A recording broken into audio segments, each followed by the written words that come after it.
দুদিনের সফরে নয়াদিল্লি গেছেন যুক্তরাষ্ট্রের জাতীয় নিরাপত্তা উপদেষ্টা জ্যাক সুলিভান। ৫ ও ৬ জানুয়ারি পর্যন্ত তিনি ভারতে অবস্থান করবেন। আন্তর্জাতিক পরিমণ্ডল, বিশেষ করে এশিয়ায় চীনের ক্রমবর্ধমান প্রভাব মোকাবেলায় ভারতকে গুরুত্বপূর্ণ অংশীদার হিসেবে বিবেচনা করছে যুক্তরাষ্ট্র। দেশটির পশ্চিমা মিত্ররাও একই রকম বিবেচনা করে। আশা করা হচ্ছে সুলিভানের সফরে এই নীতি আরও দৃঢ় হবে।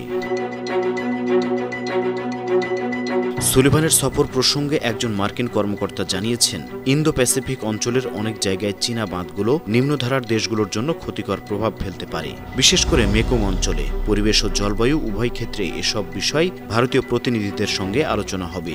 দ্য ইকোনমিক টাইমস গতকাল ৪ জানুয়ারি এক প্রতিবেদনে এ খবর জানিয়েছে। ওই কর্মকর্তা আরও বলেছেন, সফরে নয়াদিল্লির উদ্বেগ নিয়ে আলোচনা করবে ওয়াশিংটন। কার্বন নিঃসরণ কমাতে থ্রি গর্জেস ড্যামের মতো এক বৃহৎ পরিকল্পনা হাতে নিয়েছে চীন। তিব্বতের সীমানার বাইরে এই ইয়ারলুং ঝাংবো নদীতে নতুন প্রস্তাবিত প্রকল্পটি করা হবে। নদীটি ব্রহ্মপুত্র নামেও পরিচিত। এটি ভারতের অরুণাচল ও আসাম প্রদেশের মধ্য দিয়ে প্রবাহিত হয়ে বাংলাদেশে প্রবেশ করেছে। থ্রি গর্জেস ড্যামের চেয়ে এই প্রকল্পের ব্যয়ও অনেক বেশি। কারিগরি খরচ সহ সব মিলিয়ে এই প্রকল্পের জন্য সম্ভাব্য খরচ ধরা হয়েছে ৩৪.৮৩ বিলিয়ন মার্কিন ডলার। প্রকল্পের কারণে প্রায় ১৪ লাখ লোককে পুনর্বাসন ব্যয়ও এখানে করা হয়েছে।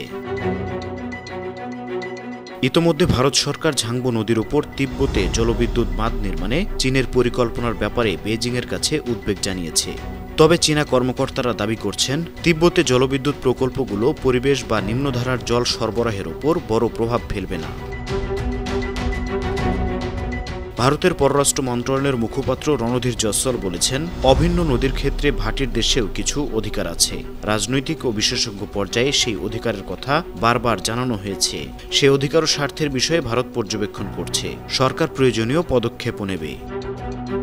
আন্তর্জাতিক ডেস্ক, ৫২ টিভি।